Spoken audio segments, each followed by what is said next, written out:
আসসালামু আলাইকুম। চলে আসলাম আরেকটা রেসিপি নিয়ে। তো এটা যেহেতু কুরবানির সিজন গেল, সব ঘরে ঘরে কুরবানি হয়েছে এবং সবার ঘরে ঘরে এখন গোশ অনেক। তো এখন ওই গরুর জিব অনেকে খান, অনেকে খান না। তো যারা খান না তাদের জন্যে দৃষ্টি আকর্ষণ করছি, কারণ এই জিনিসটা বহুত সুন্দর। এ নিয়ে আমি পরে বলবো। তো এখন আমরা জিব রান্নাটা করব। এটা আমি প্রথমে ওই জিবটা বয়েল করে নিয়েছি, হ্যাঁ, ভালো করে বয়েল করে নিয়ে তারপরে ওপরে ওই যে ছালটা ভালো করে চেঁচে উঠিয়ে এরকম পিস পিস করে নিয়েছি।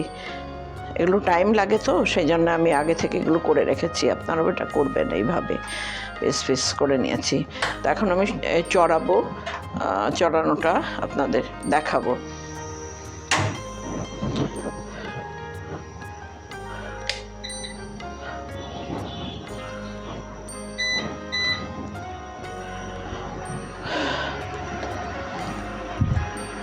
তেল দিয়ে নিচ্ছি।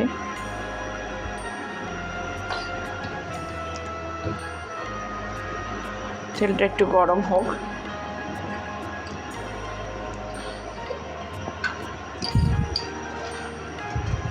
একটু তেজপাতা দিলাম আর দেব একটু দারচিনি,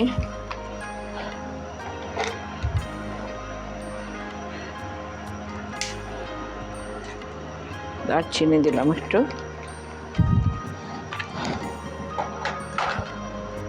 আর দেবো এলাচ, আস্ত এলাচ। তো এলাচ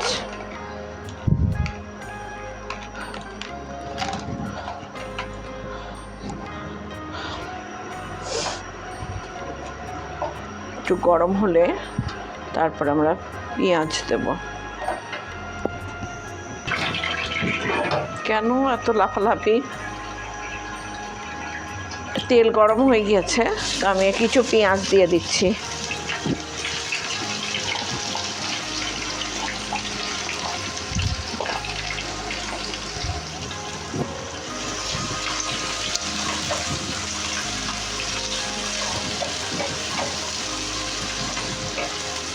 পেঁয়াজটা একটু ওতে তো একটু সময় লাগে, পেঁয়াজের পানিটা শুকাবে, একটু ব্রাউন মতো হবে, ততক্ষণ একটু অপেক্ষা করি আমরা।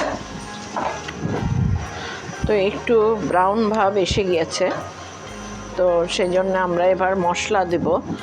একটু জালটা কমিয়ে নিই। আপনারা ইচ্ছা করলে পুরোটাই বাটা পেঁয়াজ দিতে পারেন, কারণ এটা ভোনা মতো হবে। তো আবার কিছুটা আস্ত, কিছুটা বাটা। এই যে কিছুটা আমি বাটা পেঁয়াজ দিয়ে দিচ্ছি, 4 চামচ মতো।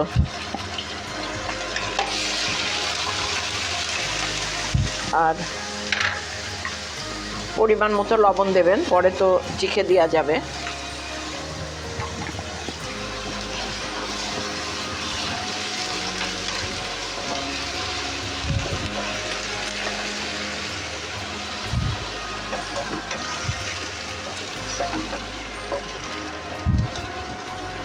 এবার দেব একটু রসুন। দেখেন দুইটা জিব আছে এতে, তো 2টা জিবে আপনি পরিমাণ মতো এই যে এরকম আমি 2 চামচ রসুন দিয়ে দিলাম। আর আদা এটাও ওই 3 চামচ মতো দিলাম। মানে একটু গ্রেভিটা বেশি হলে জিনিসটা ভালো হবে। তো এরপর আমি একটু মরিচের গুঁড়া দেব। আপনারা পরিমাণ মতো দেবেন, আপনারা যেরকম খেতে চান ঝাল।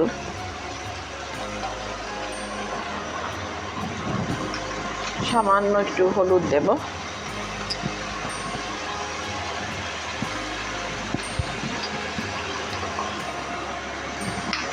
আর একটু ধনে আর জিরা পাউডার, এটা জিরা পাউডার অল্প একটু দিলাম।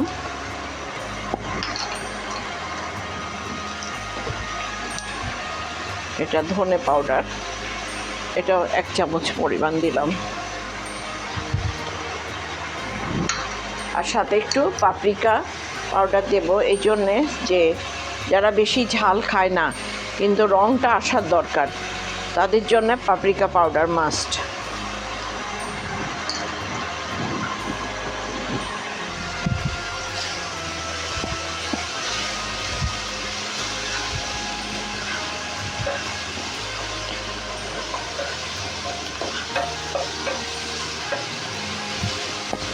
মশলাটা খুব ভালো করে কষাতে হবে। একটু পানি দিই।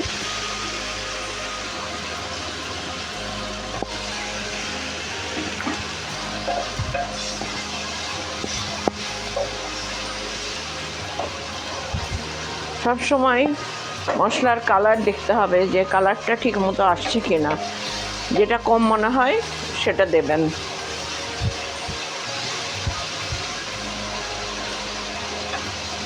আমরা একটু ভালো করে কষিয়ে নিই মশলাটা, তারপরে আমরা লেজটা জিপটা ওতে দিয়ে দেবো।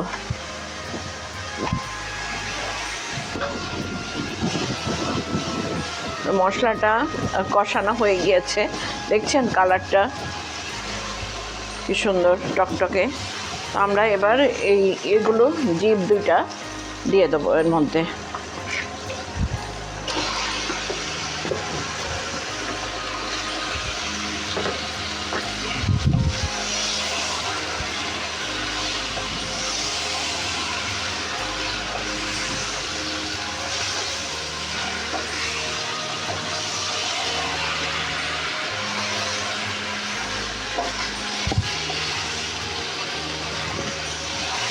একটু ভালো করে কষিয়ে নিতে হবে। একটুখানি হোক, আস্তে আস্তে কষাবো, কষাতে অনেকক্ষণ কষিয়ে তারপরে পানি দেবো। তো ততক্ষণ একটুখানি একটু দেখি।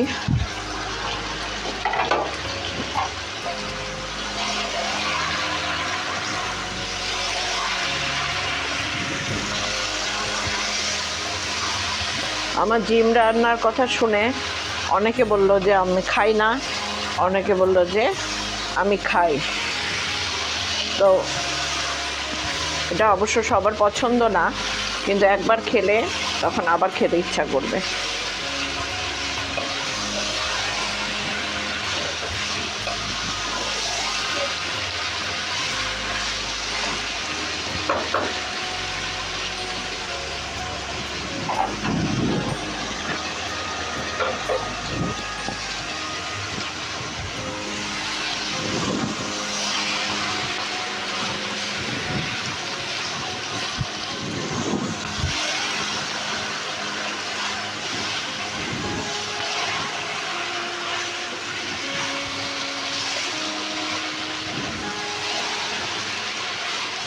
এইভাবে আমরা আরও কিছুক্ষণ কষাতে থাকবো। দেখেন আস্তে আস্তে রঙটা কি সুন্দর হচ্ছে। যত কষানো ভালো হয় তত কিন্তু টেস্ট বেড়ে যায়, আর কষানো কম হলে না একটা কাঁচা মশলার গন্ধ থেকে যায়, তখন আর ভালো লাগে না।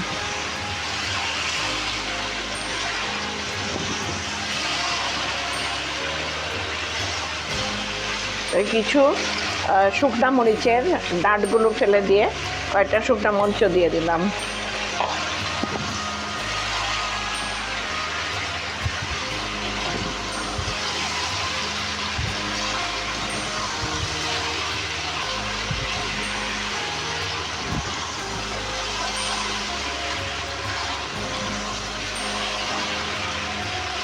আমাদের মনে হচ্ছে কষানো হয়ে গিয়েছে, এতে পানি একটুও নেই। তো সেই ইয়েতে আমি অল্প একটু পানি দেব, পানি দিয়ে এবার ওটা গলার জন্যে ঢেকে দেবো।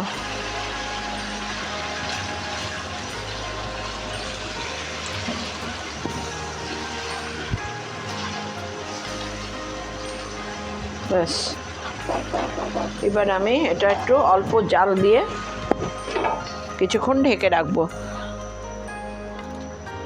ওটা একটু নরম হতে থাকুক, ততক্ষণ একটু অপেক্ষা করি। এবার দেখি যে কী অবস্থা হয়েছে কিনা। ও, তেলের উপর উঠে গিয়েছে একদম। বাহ, চেহারা তো সুন্দর হয়েছে, একদম গোশের মতো। এটা কেউ বলবে না যে জিভ রান্না, দেখছেন, একদম গোশের মতো। খেতেও কিন্তু একদম সাংঘাতিক ভালো, কি সুন্দর। তো আমাদের রান্না শেষ প্রায়। তো এবার টেবিলে নিয়ে যাব, নিয়ে গিয়ে বাকি কথা বলবো, ততক্ষণ একটু অপেক্ষা করেন। হয়ে গেল আমাদের জিভ রান্না।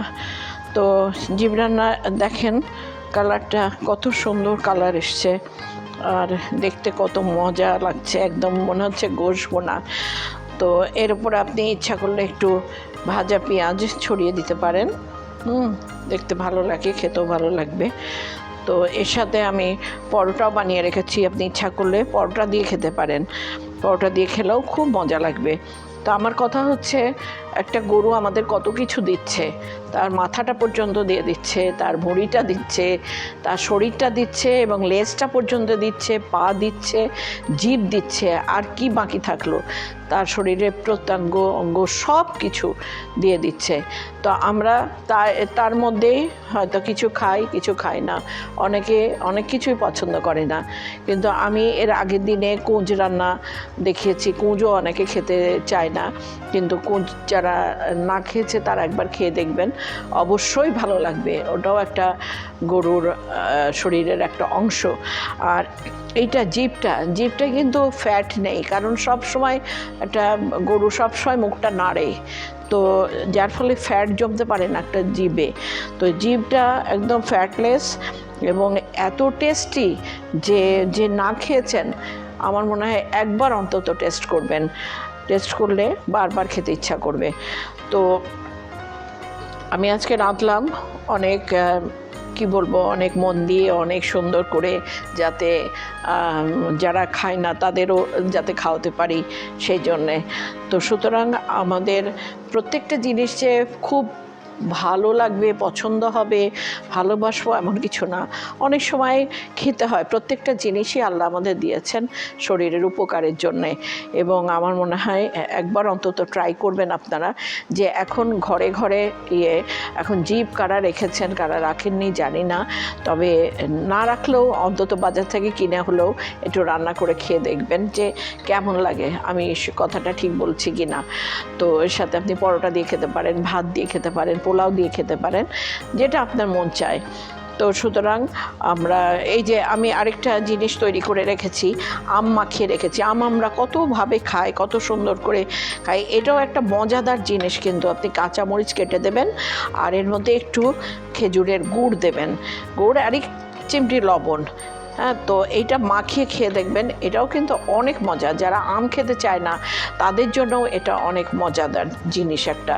তো সুতরাং প্রত্যেকটা জিনিসেরই পিছনে একটা না একটা আছে, মজা আছে, কারণ আছে। তো আমরা আসলে এটা খাই না, ওটা খাই না, সেটা খাই না, কিন্তু খাওয়ার জিনিস আল্লাহ যতক্ষণ দিয়েছেন, আমার মনে হয় এটা টেস্ট করা উচিত। আর আমি সবসময় যেটা বলি, পানি বেশি করে খাবেন, হেলদি ফুড খাবেন, সবজি খাবেন বেশি করে। গোস্তে খেতে খেতে অনেক প্রবলেম হয়ে যেতে পারে, সেই জন্যে একটু একটু সবজি, সালাদ এগুলো খাবেন। হাঁটাহাঁটি করবেন, হালকা এক্সারসাইজ করবেন, মনের জোর রাখবেন, সাহস রাখবেন, শক্তি রাখবেন এবং ইচ্ছা রাখবেন। ইচ্ছা থাকলেই আমি বলেছি সময় আপনার সামনে এসে দাঁড়িয়ে পড়বে, আর সময় আসলেই আপনার কাজটা করতে ইচ্ছা করবে। তো সুতরাং ইচ্ছাটা বড় জিনিস। আপনার মনের ইচ্ছা থাকতে হবে, শক্তি থাকতে হবে, সাহস থাকতে হবে, মন খারাপ করা চলবে না। আর যখন যেটা রাঁধতে ইচ্ছা করে চটপট রেঁধে ফেলবেন, খেতে ইচ্ছা করে খেয়ে ফেলবেন। কিন্তু এই যে আমার রেসিপিগুলো একবার করে অন্তত ট্রাই করবেন, আর কমেন্টস লিখবেন, আর আপনারা যতটা পারেন শেয়ার করেন, সাবস্ক্রাইব করেন, তো আমি খুশি হব। আর সামনে আরেকটা কিছু নিয়ে আসছি তাড়াতাড়ি, সেটার জন্যে অপেক্ষা করুন।